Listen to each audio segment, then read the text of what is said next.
The video game industry feels super polarized right now. You've either got indie devs working on shoestring budgets, or AAA studios throwing around the kind of money that could fund a private army. The middle ground pretty much gone, with just a few exceptions here and there. Think about the PS2 era. Everyone could find their own weird little AA hidden gem, and you'd play it forever while telling everyone how underrated it was.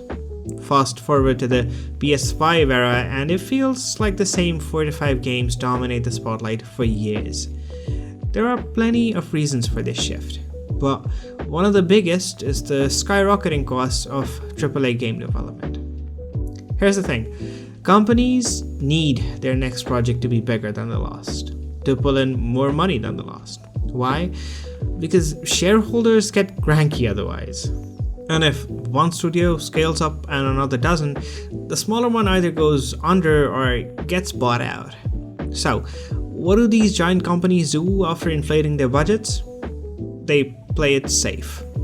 They can't afford to take risks because every game has to be a surefire hit before they even start making it.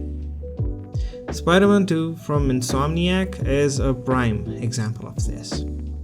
This game had a budget of $315 million, and aside from its story, a lot of it feels like it's stuck in the design trends of the 2010s. Now, don't get me wrong, I liked the game. It's a good game, but then you have to ask yourself, for $315 million, shouldn't it be more than just good? Let's start with what Spider-Man 2 gets right. Like I said before, this is a good game overall. Since it's a narrative-driven action-adventure, the story plays a huge role, and for the most part, it delivers. It's got its highs and lows, but by the end, the highs completely overshadow the lows. There are some sequences that I absolutely loved, like Peter and MJ hanging out at Maze, or Miles being Peter's student, ones I still think about even after finishing the game. Insomniac has been building up these characters for 2 games now, and they've stayed true to them. They're fun to watch and play as. The only gripe I have with the story is that I think that Peter gets a better character arc compared to Miles, which makes the narrative feel a bit skewed towards him.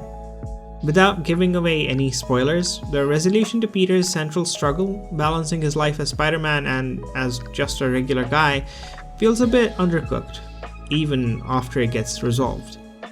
It feels like the equivalent of fixing a broken engine with a duct tape. Let's talk about the combat. Once again, it's built around that Arkham-style system that's been done to death at this point, including by Insomniac themselves in the previous 2 games. In the first Spider-Man, the combat leaned heavily on the environment. You had gadgets to control or displace enemies, and there were also suit powers, though you didn't use them as much since they took forever to recharge.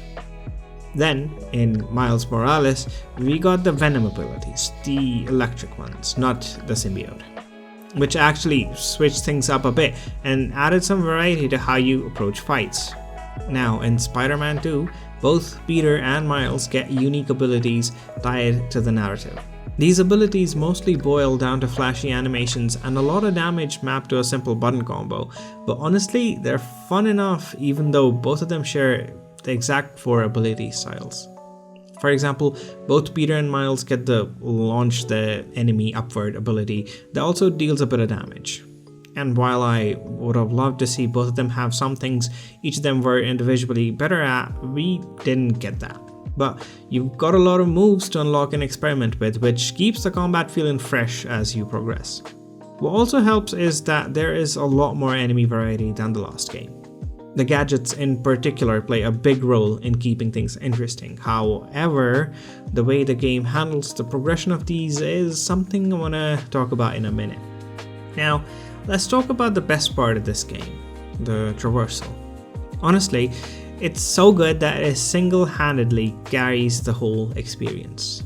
I wouldn't have minded if this was just a traversal sim with more fleshed out in-world activities. I was a huge fan of the Zen-like swinging in the first game, and it's just as satisfying here. On top of the classic web swinging and ziplining, Insomniac has added gliders to the suit this time around. These make floating through the areas without buildings not only possible but genuinely fun. Plus, there are wind tunnels scattered throughout the city that you can use to travel even faster.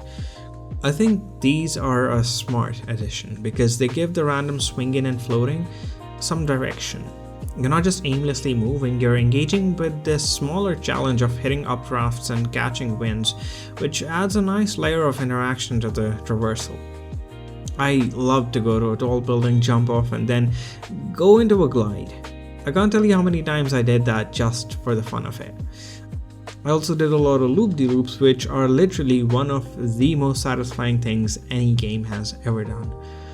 It was times like these when the game felt like it was at its best. In fact, I only used fast travel maybe 2 or 3 times throughout the entire game because swinging from point A to point B is just that much fun.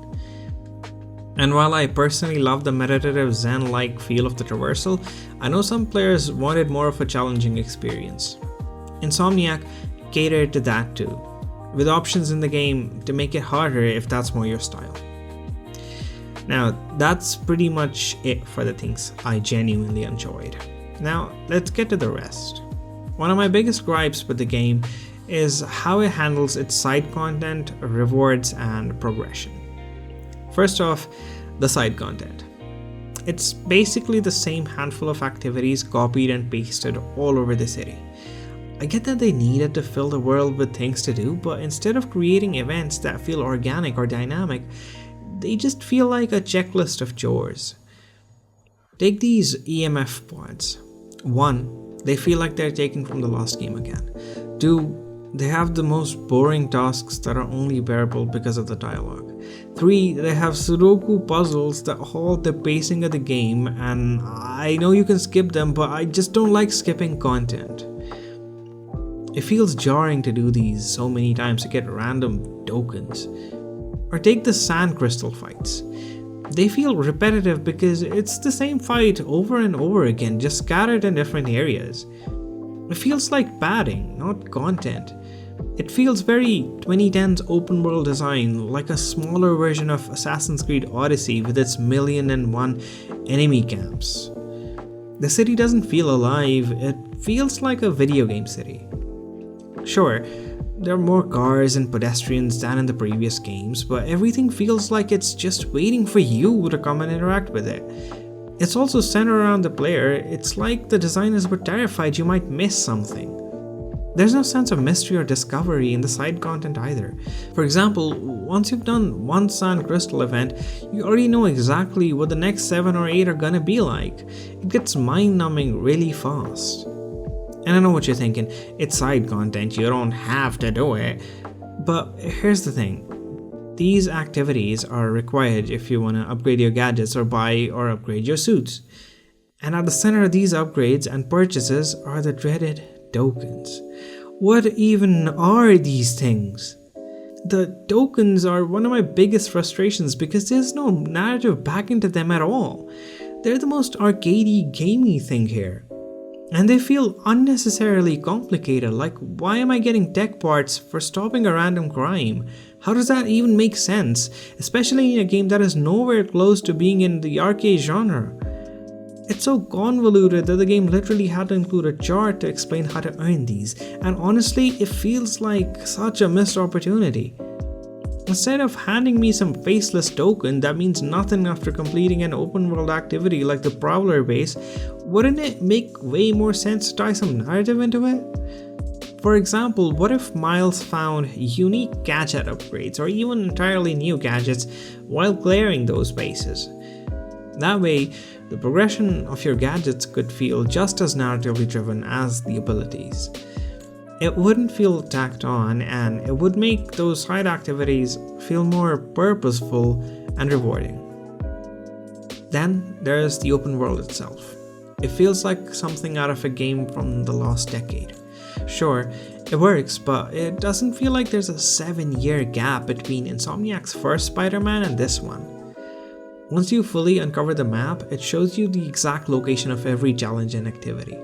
On one hand, it's great for completionists, but optimization doesn't always equal fun.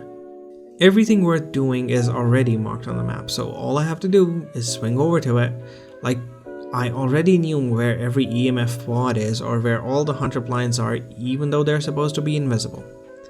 Once you have cleared the fog of war from an entire area on the map, you are constantly updated with what is going around there.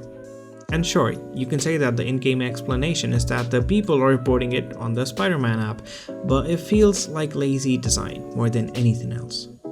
And it completely strips away the joy of discovering something naturally in the world. And the frustrating thing is, I think this game could have nailed that sense of organic discovery. The city has so many visually striking buildings, whether they're famous landmarks like the Avengers Tower or the Empire State Building, or just places lit in an interesting way. But exploring out of curiosity rarely rewards you. The amount of times I went to this building thinking something was going on there because of the colors, and then being disappointed that it's just the level design is just sad. Anything tied to the gameplay is loudly announced, screaming, "Hey, come interact with me!" on the map, and it leaves no room for subtlety or surprise. I wish the game had events that unfold as you swing through the city. Not the same repetitive crimes we've been doing since the first game, but something more dynamic. Think Red Dead Redemption 2, where you'd stumble across something unexpected. Maybe it's just a cool little story moment, or maybe it leads to the biggest treasure ever. Those kinds of experiences make the world feel alive and reactive. When you combine the good and the bad of Spider-Man 2, it ultimately feels like a mediocre game that only works because of the big name attached to it. And honestly, that would have been fine. Not every game has to redefine what video games are or push the boundaries of what's possible in this medium. But when we're talking about one of the most expensive games ever made, with a reported budget of $315, yes, I'm saying it again, $15 million, the expectations naturally rise. A game with that kind of investment behind it should feel more groundbreaking, like it's giving players an unforgettable experience. Instead, Spider-Man 2 feels overly familiar, like a product built to meet expectations rather than exceed them. And it isn't just that the game fails to innovate, it's that the massive budget actively discourages it. When you're dealing with that much money, the stakes become insanely high. Sony couldn't afford to take risks. The game had to be a guaranteed success, which meant playing it safe and sticking to a formula they already knew worked. That's why Spider-Man 2 doesn't deviate far from the blueprint of its predecessors. It's enjoyable, but it lacks the boldness and the experimentation that can make a game truly memorable. The sheer amount of money that needs to be recouped forces the developers to limit innovation, stick to familiar gameplay mechanics, and design a game that appeals to the widest possible audience.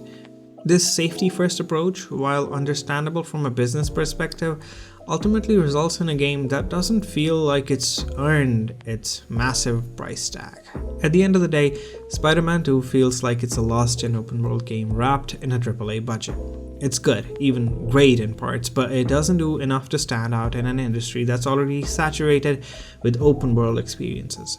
And when you compare it to some of the truly groundbreaking titles out there, whether it's in terms of gameplay, narrative, or world building, it feels surprisingly small and restrained for something with such a big name and such a big budget behind it. Where the first game is remembered for bringing Spidey into a new era of video games, this one will be the good enough sequel that people think about when its predecessors are mentioned. Ultimately, Spider-Man 2 is a good game, but with this kind of budget, good isn't enough. It should be greater. What do you think? Should a game with this kind of budget aim to be more than just good, or is it enough to stick with what works? Let me know in the comments, and you'll get an imaginary taco if you like and subscribe. And as always, thank you so much for watching, and I'll see you.